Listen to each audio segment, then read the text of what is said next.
This is ERi-TV, dear viewers. Welcome to English News Broadcast. I'm Bersabet Tagle, and these are the major headlines for today. Veteran freedom fighter Takhasta Bayre passes away. Eritrea is participating at Summer Paralympics. Roadside bomb kills 3 UN peacekeepers in Central African Republic. And avalanche in Indian Himalayas kills at least 10 and dozens missing.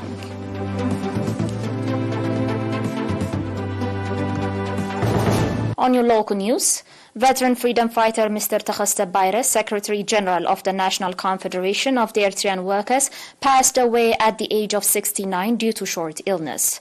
Veteran freedom fighter Mr. Takhasta Bayre, who joined the EPLF in 1976, served his country and people in various capacities of Eritrean Workers Association in Europe and head of public administration in Southern Europe region.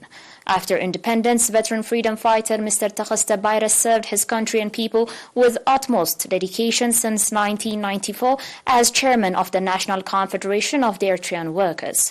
Veteran freedom fighter Mr. Takhasta Bayre is survived by his wife and 3 children. Expressing deep sorrow on the passing away of veteran freedom fighter Mr. Takhasta Bayre, the National Confederation of Eritrean Workers expressed condolences to family and friends. The funeral service of veteran fighter Mr. Takhasta will be announced.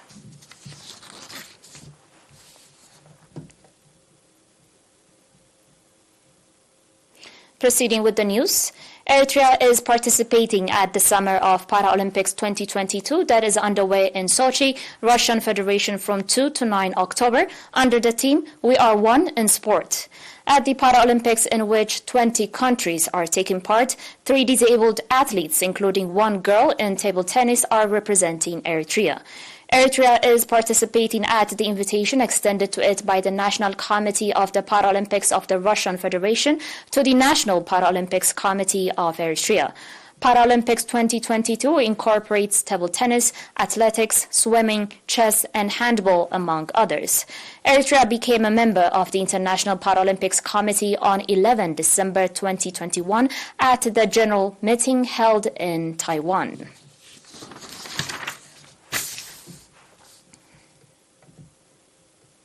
World Cerebral Palsy was observed at national level in Asmara on 6 October under the theme Let's Support People with Cerebral Palsy. Mr. Jacob Haile, chairman of the National Association of Intellectual and Developmental Disability of Eritrea, said that the objective of the observance of the day is to develop the understanding of the public to support citizens with cerebral disability. Ms. Yirga Yibio, head of the organization and follow-up at the association, on her part said that supporting nationals with cerebral disability is not to be left to one organization only and called on the society to assume responsibility of supporting them. The observance featured various artistic and general knowledge contests. World Cerebral Palsy Day is being observed for the 10th time at the international level and for the 4th time at the national level.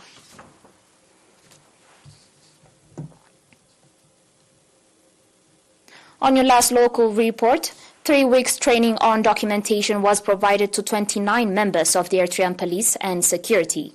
The training that was organized at the Eritrean Police Headquarters in cooperation with the Documentation and Research Center of the PFDJ included documentation management, dispose and preservation of documents, digital documents management, and database system, as well as printing management.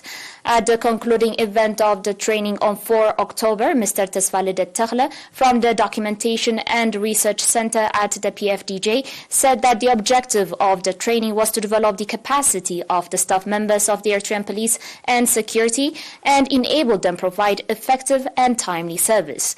Mr. Rezene Tesfai extended gratitude on behalf of the Eritrean Security Agency to the Documentation and Research Center of the PFDJ for the training it provided and said that the training will have significant contribution in facilitating the daily activities of the agency.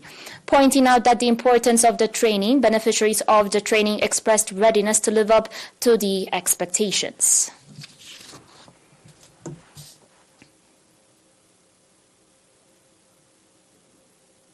The viewers, coming up will be international news after the short break.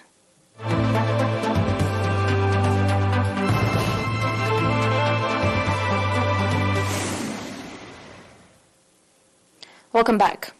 A roadside bomb killed 3 UN peacekeepers from Bangladesh and injured several others in the northwestern Central African Republic, the UN has said. The attack occurred on Monday near the village of Kaita, close to the border with Cameroon, in an area rife with militia activity, the peacekeeping mission MINUSCA said late on Tuesday. No militia was directly blamed for the attack.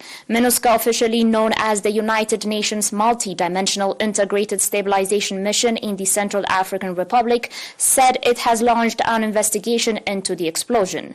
Since 2013, Central African Republic has been rocked by violence when mainly Muslim Seleka rebels overthrew then-President Francois Bozizé, prompting reprisals from mostly Christian militias.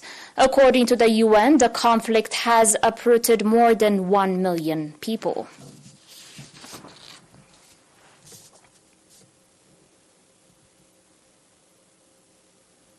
On today's last report, at least 10 people have been killed and 18 others are missing after an avalanche struck climbers in the Indian Himalayas.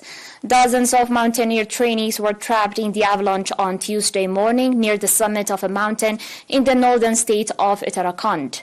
Due to the severity of the incident, the Indian Air Force came to assist with rescue efforts before the start of the heavy snow and rain, but then had to abandon the search during the night due to the blizzard and the intensity of the rain and reduced visibility.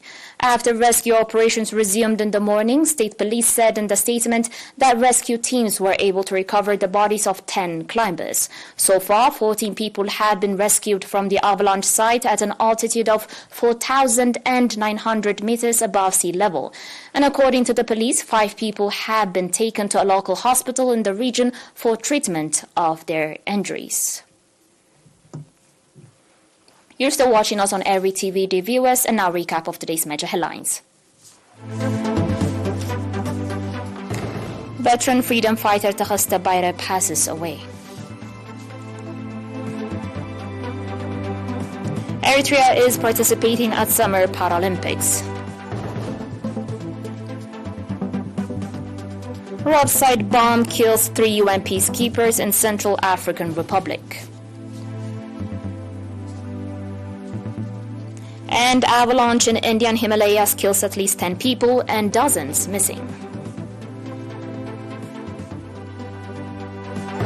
Dear viewers, that was it for today. Thanks for watching.